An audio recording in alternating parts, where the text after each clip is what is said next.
آیت نمبر جو ہے وہ سورہ بقرہ کی 36 نمبر جو ہے وہ آیت ہے.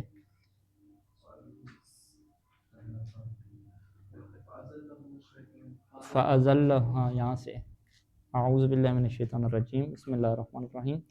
فَأَزَلَّهُمَا الشَّيْطَانُ عَنْهَا فَأَخْرَجَهُمَا مِمَّا كَانَا فِيهِ وَقُلْنَا اهْبِطُوا بَعْضُكُمْ لِبَعْضٍ عَدُوٌّ وَلَكُمْ فِي الْأَرْضِ مُسْتَقَرٌّ وَمَتَاعٌ إِلَىٰ حِينٍ. فَأَزَلَّ کا مطلب کیا ہوتا ہے؟ کسی کو پھسلا دینا، غلطی میں مبتلا کر دینا، لغزش میں. تو شیطان نے حضرت آدم اور حوا کو اس درخت کے جو متعلق ہے پھسلا دیا. درخت کے متعلق حکم یہی تھا کہ اس کے قریب نہیں جانا. تو شیطان نے جو ہے وہ اس درخت کے متعلق حضرت آدم اور حضرت حوا کو یعنی ورگلا دیا اور پھسلا دیا. فَأَخْرَجَهُمَا اور شیطان نے ہی جو ہے وہ ان دونوں کو نکال دیا مما اس حالت سے کہ کانا فیہ کہ جس حالت میں وہ دونوں تھے. وقلنا اور پھر ہم نے کہا کہ اہبطوا کہ تم سب اتر جاؤ، بعضکم لبعض عدو تم میں سے بعض دوسرے بعض کے دشمن ہوں گے. وَلَكُمْ فِي الْأَرْضِ مُسْتَقَرٌّ اور تمہارا زمین کے اندر ٹھکانہ ہوگا. وَمَتَاعٌ اور ساز و سامان ہوگا إِلَىٰ حِينٍ ایک مدت تک تم زمین کے اندر اپنے متاع اپنے سامان کے ساتھ رہو گے. فَتَلَقَّىٰ آدَمُ مِن رَبِّهِ کلمات پھر حضرت آدم نے اپنے رب سے کلمات حاصل کیے اور انہی کے اوپر توبہ کی. فَتَابَ عَلَيْهِ إِنَّهُ هُوَ التَّوَّابُ الرَّحِيمُ بے شک وہ ذات تواب الرحیم. اب اس کی شرح میں آ جائیں نیچے. فَأَزَلَّهُمَا الشَّيْطَانُ عَنْهَا میں مصنف اس کا ترجمہ یوں کرتے ہیں کہ حَمَلَهُمَا عَلَى الزَّلَّةِ کہ شیطان نے ان دونوں کو ابارا. حمل کرنا کسی کو یعنی کسی کو ابارنا، ٹھیک ہے، کسی کے اندر یہ وسوسہ پیدا کرنا. کس کے اوپر ابار دیا؟ ذلہ کے اوپر. ذلہ یعنی لغزش کے اوپر، کہ اب وہ اپنی بات کے اوپر باقی نہ رہے بلکہ ڈگمگا گئے اور اس بات کو چھوڑ دیا. اور جو شیطان نے ان کو اس لغزش کے اوپر ابارا تھا وہ سبب کیا تھا؟ بسبب شجرت اسی درخت کے سبب سے. اسی درخت کے متعلق جو ہے وہ ان کو ایسے وسوسے ڈالے کہ وہ حضرت آدم اور حضرت حوا اس درخت کے قریب چلے گئے. اچھا، دوسری جو قرات ہے اس آیت کی، ازلہ کی بجائے کیا ہے؟ ازالہ ہے قرات. ازالہ کا کیا مطلب ہوتا ہے؟ زائل کرنا، کسی کو ہٹا دینا، زوال سے ہے نا. تو مصنف دوسری قرات بھی یہاں پہ ذکر کر رہے ہیں کہ او ازالہما عن الجنت. ازلہ یہاں پہ ازالہ کے کیا معنی میں ہے کہ ان دونوں کو جو ہے وہ شیطان نے زائل کر دیا. اور پھر عنہا کی جو ضمیر ہے نا، فَأَزَلَّهُمَا الشَّيْطَانُ عَنْهَا، یہ عنہا کی ضمیر کس کی طرف چلی جائے گی؟ جنت کی طرف. وہ جس باغ میں رہ رہے تھے اس باغ سے شیطان نے ان دونوں کو ہٹا دیا، زائل کر دیا، انہیں ہٹا دیا. شیطان کے ہٹانے کا طریقہ کیا تھا؟ کیا وہ اس باغ کے اندر موجود تھا یا باغ کے اندر موجود نہیں تھا؟ مختلف اقوال ہیں. ایک قول اس میں سے یہ ہے کہ وہ اس جنت کے اندر شیطان نہیں تھا، لیکن اس کے پاس وہ وائی فائی کنیکشن تھا، یعنی وسوسہ ڈالنے والا، جو بھی شیطان کے پاس ایک سہولت ہے کہ وہ ہمارے دل میں کیا خیال پیدا کر سکتا ہے. ٹھیک ہے، یہ ٹیکنالوجی ہے کہ کسی کے دل میں کوئی اپنا خیال ڈالنا. تو چونکہ شیطان کے پاس یہ والی پاور تھی کہ وہ خیال ڈال سکتا تھا، تو اس نے جو ہے وہ خیال ڈالے، لیکن خود کیا جنت میں نہیں تھا. مصنف جس احتمال کو یہاں پہ ذکر کر رہے ہیں کہ شیطان نے جو وسوسہ ڈالا اس میں شیطان خود تو جنت میں نہیں آیا تھا، لیکن جو ایک سانپ تھا اس سانپ کے جو جبڑے ہوتے ہیں ان کے اندر بیٹھ کے وہ آیا تھا، اور سانپ نے جو ہے وہ گفتگو کی تھی باقاعدہ حضرت آدم اور حوا سے. تو اس وجہ سے حضرت آدم اور حوا کو یہ بات پتہ نہیں تھی کہ کوئی جانور یا اللہ کی مخلوق کبھی جھوٹ بھی بولے گی، کیونکہ وہ پہلا کیس ہے نا. ٹھیک ہے، ایک نئی مخلوق آئی ہوئی ہے تو انہیں کیا پتہ کہ بھی اس طرح کی بھی کوئی مخلوق ہے اللہ کی کہ جو اتنے بڑے جھوٹ بولے گی. تو یہاں پہ مصنف اسی کو ذکر کر رہے ہیں. یہ تو اس سے پوچھیں آپ شیطان سے. ایک احتمال ہے. ہاں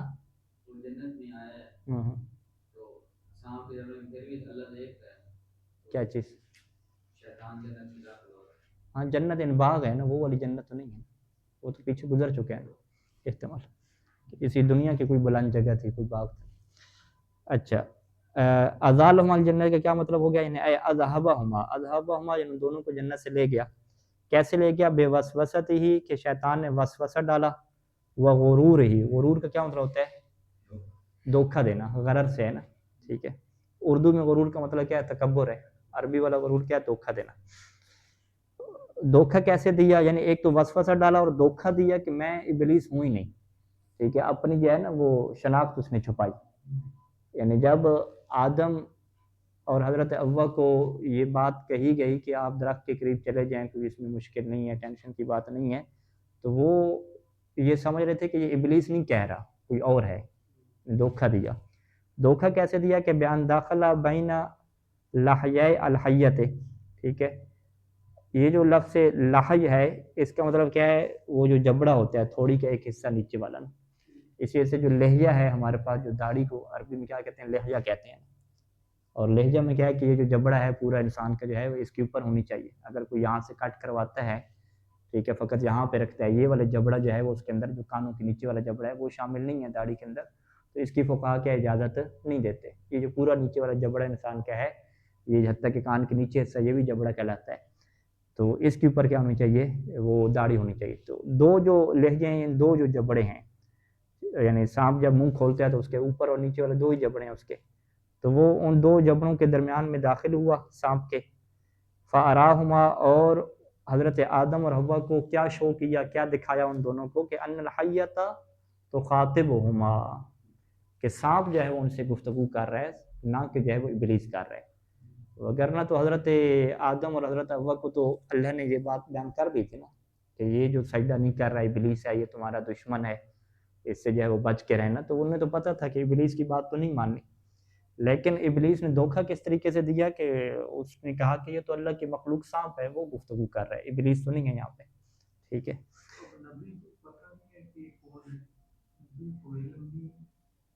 یہ جو علم بالغیب کی جو بحث ہے نا، یہ ضروری نہیں ہے کہ ہر ٹائم پہ علم بالغیب ہو، ٹھیک ہے، وہ تو جب علم بالغیب حاصل کرنا چاہیں تو علم بالغیب حاصل کر لیتے ہیں، ہاں، وگرنہ تو نبی کو بھی کوئی دھوکے سے پیچھے سے مار سکتا ہے، ٹھیک ہے، انہیں گمراہ کر سکتا ہے۔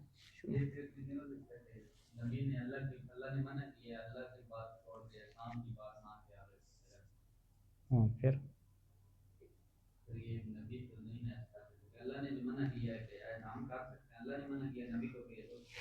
اللہ کے جو احکام ہوتے ہیں نا وہ مختلف قسموں کے ہیں نا، یہ پچھلے درس میں شاید بات ہوئی تھی کہ اللہ کا ایک حکم کیا ہے؟ وجوبی ہوتا ہے، کہ اس کی مخالفت کریں گے تو وہ حرام ہو جاتا ہے۔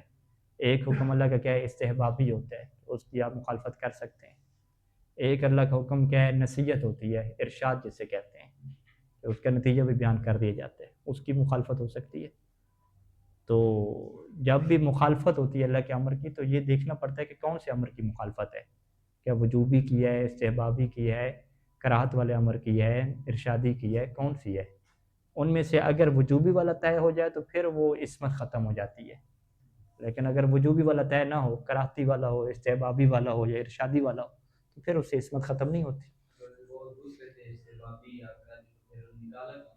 وہ نتیجہ تھا نا اس کا نا، جیسے آپ کو کہا جائے کہ اگر آپ نہیں پڑھیں گے تو آپ کیا امتحان میں تھوڑے نمبر لیں گے، ٹھیک ہے، اب ایک انسان اگر نہیں پڑھتا تھوڑے نمبر لے گا، رزلٹ اس کا سامنے ہوتا ہے نا۔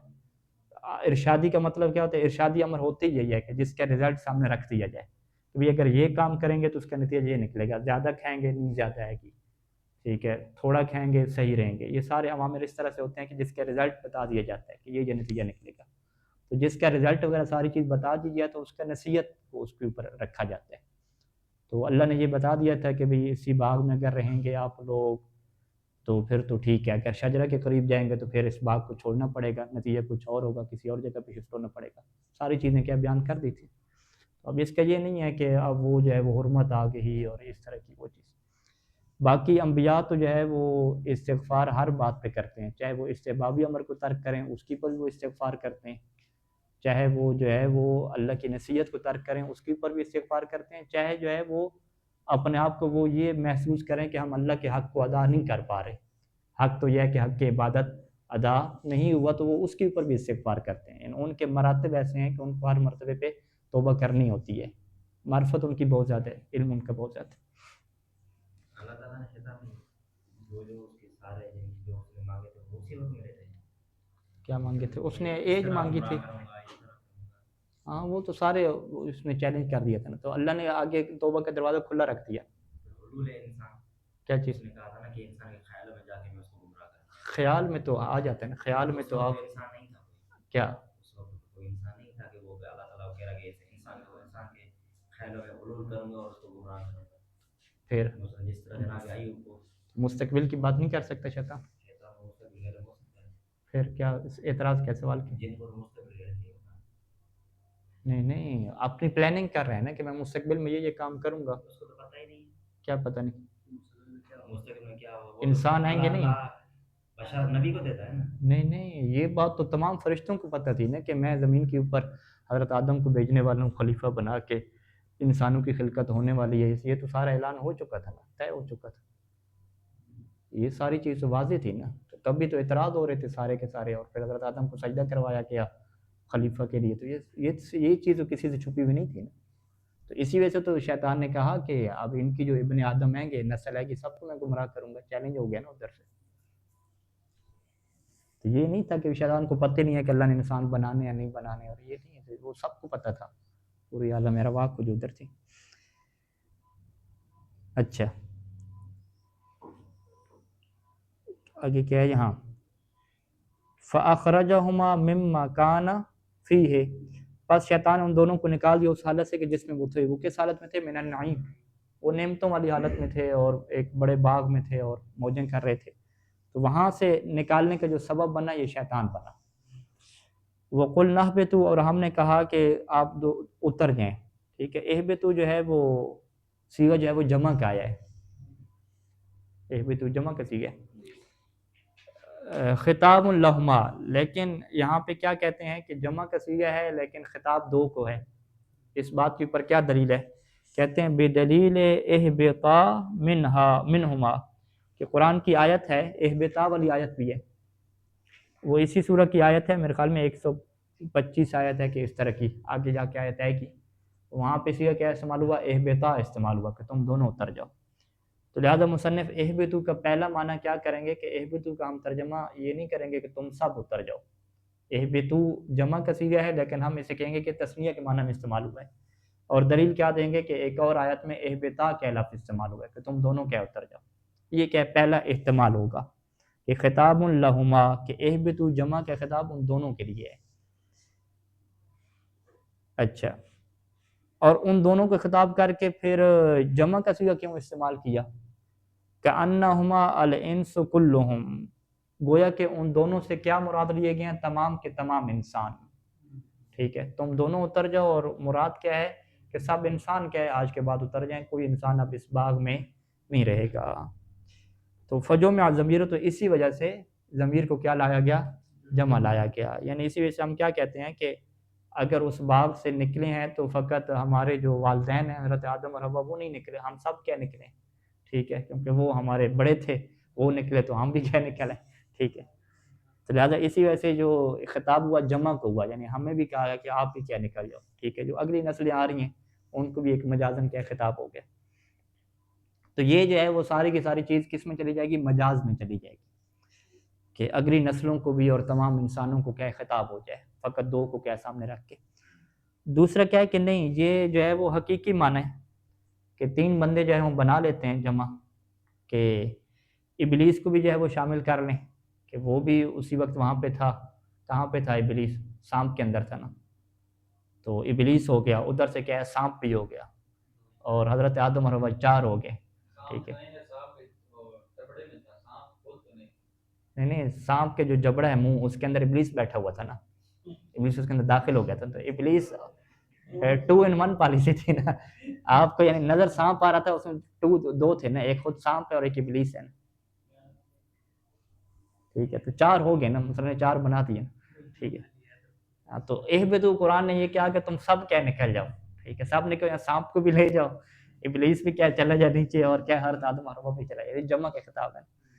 ٹھیک ہے، یعنی او ما ابلیس، کہ آپ جو ہے وہ ابلیس کے ساتھ نکل جائیں، مال حیا و بدون حیا، اب یہاں پہ سانپ کے ساتھ جانا ہے نہیں جانا ہے، اس میں کہتے ہیں ایک احتمال تو یہ ہے کہ سانپ کو بھی ساتھ لے جاؤ، دوسرا کیا ہے کہ او بدون حیا، یا سانپ کو چھوڑ جاؤ، کم از کم 3 کیا بندے نکلو۔ تو یہ جمع کے صیغے میں کیا ہے، یہ پرابلم پیش آ گئی کہ بھئی جمع کا خطاب کس لیے ہے، 2 تھے تو سب کو کیسے کہا گیا؟ تو پہلا وہی مجازی معنی ہو گیا کہ تمام انسانیت مراد ہے 2 سے، دوسرا کیا ہے کہ نہیں وہ 3 یا 4 ہم بنا لیتے ہیں، ٹھیک ہے، تو 3 یا 4 جیسے بنیں گے، کیونکہ عربی میں جمع کم از کم کتنے کو شامل ہے، 2 کو تو نہیں شامل ہے، 3 کو کم از کم شامل ہے، 3 یا 4 کو، تو وہ کیا نظام بن جائے گا۔ تو اب یہ روایت میں ہے نا حیہ کی، سارے تو نہیں ہے، سانپ تو تھا بہرحال، یہ روایت میں جو ہے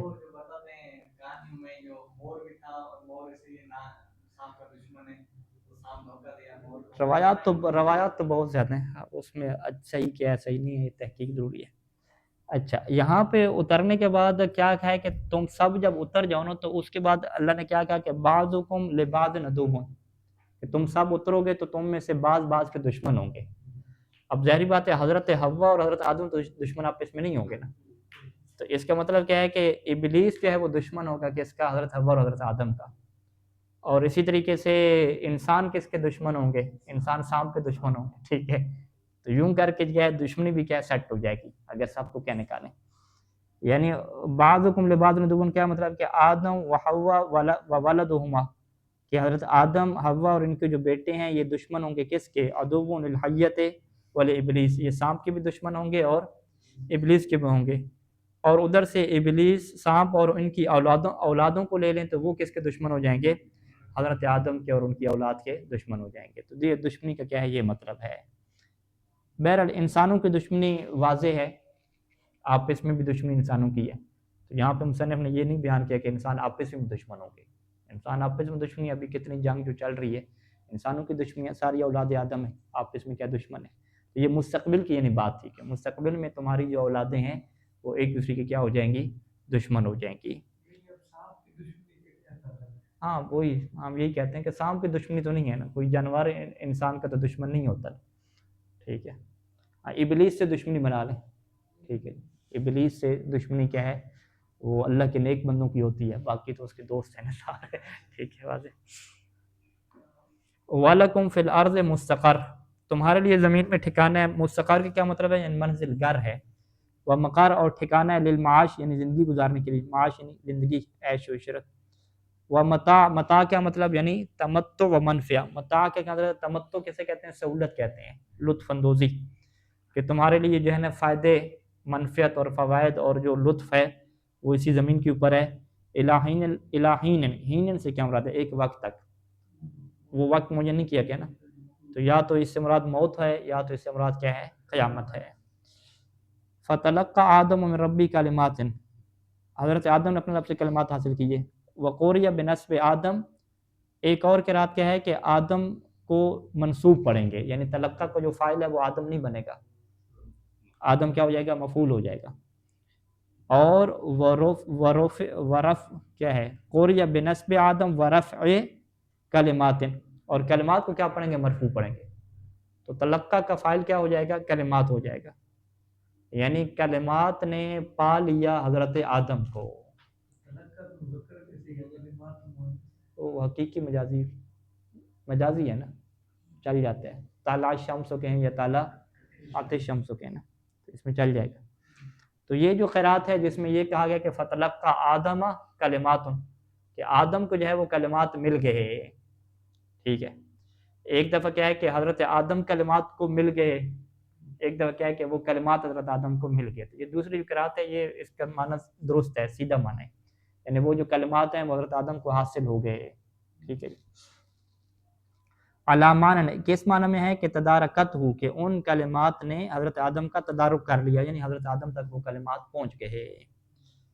وہ کلمات کیا تھے جی، وہی التوسل فی دعائہ بمحمد وآلہ الطیبین، کہ وہ اپنی دعا میں واسطہ دیں، توسل کریں کس سے جی، محمد و آل محمد سے، یہ کلمات تھے، وہ بحق آدم و بحق علی و بحق فاطمہ و بحق الحسن و بحق الحسین، یہ ہے نا، یا قدیم الاحسان والے، یہ والے کلمات ہیں، تو اس میں ہے کہ جب حضرت امام حسین کا نام آتا تھا تو حضرت آدم کیا ہے، پریشان ہو جاتے تھے. تو حضرت جبرائیل سے پوچھا کہ یہ جو 5واں نام ہے اس پہ میں کیوں پریشان ہو جاتا ہوں. پھر حضرت جبرائیل نے وہاں پہ مسائب پڑھے تھے امام حسین علیہ السلام کی، پوری روایت ہے. تو حضرت آدم نے وہاں پہ گریہ کیا تھا، روئے تھے بہت زیادہ. پھر ان کی توبہ کیا قبول ہوئی تھی. اچھا، دوسرا احتمال کیا ہے، وہ بھی روایات میں کہ وہ کلمات کیا تھے جو قرآن مجید میں ذکر ہیں کہ ربنا ظلمنا انفسنا وان لم تغفر لنا، جو آخر تک پوری دعا ہے. یہ والی دعا کیا ہے اللہ کی طرف سے انہیں عطا ہوئی تھی. فتاب علیہ، تاب علیہ کا جو فاعل ہے وہ کون ہے جی؟ ٹھیک ہے، حضرت آدم ہے یا اللہ ہے؟ تو یہاں پہ مصنف کہتے ہیں کہ تابہ علیہ کا مطلب کیا ہے، توبہ قبول کرنا. ٹھیک ہے، اس کا یہ مطلب نہیں ہے کہ توبہ کرنا. فتاب علیہ یعنی قابل توبتہ، کہ اللہ نے حضرت آدم کی توبہ قبول کر لی. ٹھیک ہے جی. تو علیہ کے ضمیر کے پھر کدھر پلٹے گی؟ حضرت آدم کی طرف. تاب علیہ یعنی حضرت آدم کے لیے توبہ قبول ہو گئی. ٹھیک ہے جی. قرآن کے تراجم والے نے کیا لکھا ہے ترجمہ پہ؟ حضرت آدم نے توبہ کی، تاب علیہ کیا مطلب؟ ہاں ہاں، ترجمہ میں ایسے کیا تھا، لیکن مسلم کیا کہہ رہے ہیں کہ نہیں، قابل توبہ تو تاب علیہ کیا، تاب علی آدم یعنی حضرت آدم کی توبہ اللہ نے قبول کی. ہاں، اللہ نے توبہ قبول کی، یعنی توبہ کے پھر دو معنی ہو جائیں گے. ایک مطلب توبہ کرنا ہے، اور جب یہ اعلیٰ کے ساتھ آئے گا تو توبہ قبول کرنا ہو گیا.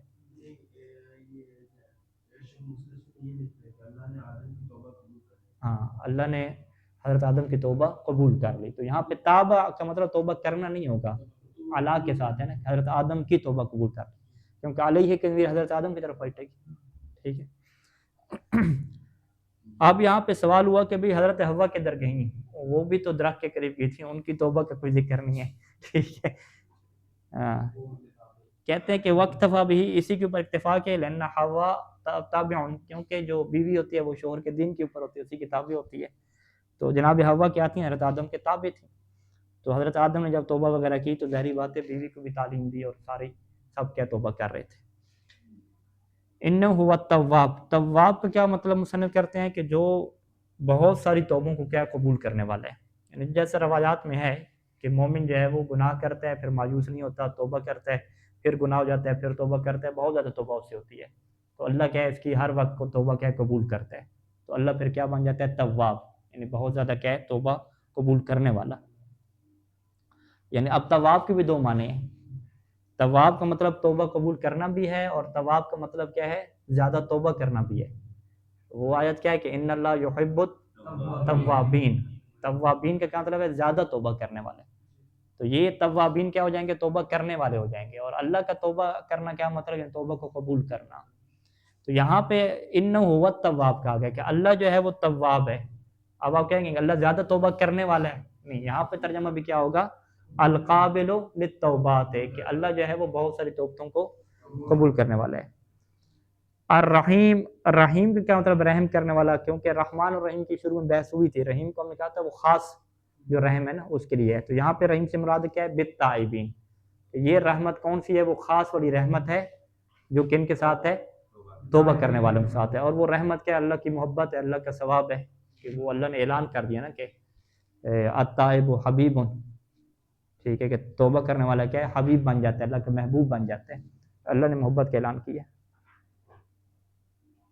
اچھا جی، ایک آیت پڑھ کے ہم ختم کرتے ہیں بحث.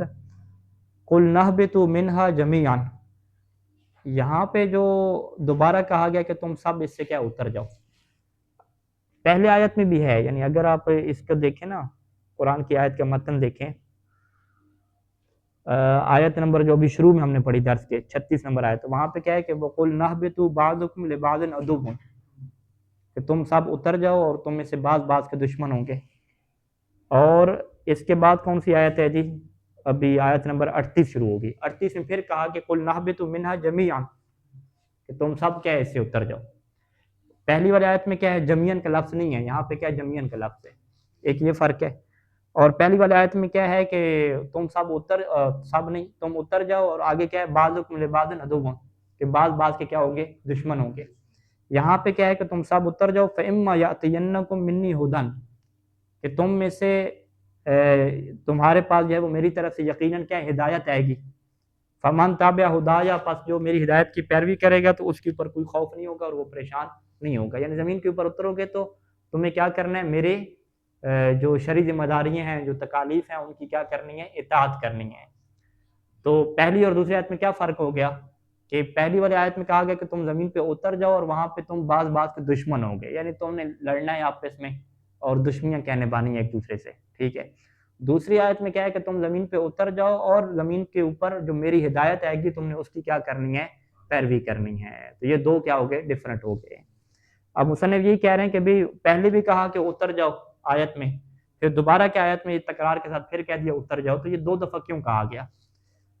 پہلا اس میں احتمال کیا ہے کہ اومرا اولا بالحبوط و ثانیا، پہلے میں جو امر دیا گیا وہ فقط اترنے کا ہے، حبوط کہ تم اتر جاؤ، وقلنا اہبطوا جميعا کا لفظ نہیں ہے. وثانیا، اور دوسرے میں کیا ہے، جميعا کا لفظ آیا. جميعا کی کیا مطلب ہے کہ بیان لا یتقدم احد علی آخر، کہ تم سب کے سب کٹھے اترو. ایسا نہیں ہے کہ تم میں سے کوئی پہلے اترے اور دوسرا کیا ہے پیچھے رہ جائے، ایسا نہیں ہے. کوئی تقدم کیا نہ کرے کسی کے اوپر، کوئی پہلے کسی سے نہ اترے، سب کے سب کیا ہے ایک ساتھ ہی یہاں سے اتر جاؤ. یہ پہلا کیا ہے فرق ہو جائے گا. وقیلا، دوسرا کیا ہے فرق کیا بیان کیا گیا ہے کہ الاول حبوط، کہ پہلا ایک ایسا اترنا ہے کہ قورنا جس سے ملایا گیا ہے، ایک ایسا اترنا کہ جس کا نتیجہ کیا نکلے گا، بالتعادی. تعادی کسے کہتے ہیں، عدو سے دشمنی. کہ پہلے جو اترنے کے بعد آیت نے کیا کہا کہ بعضکم عدو کہا نا، کہ تم میں سے بعض کے دشمن ہوں گے.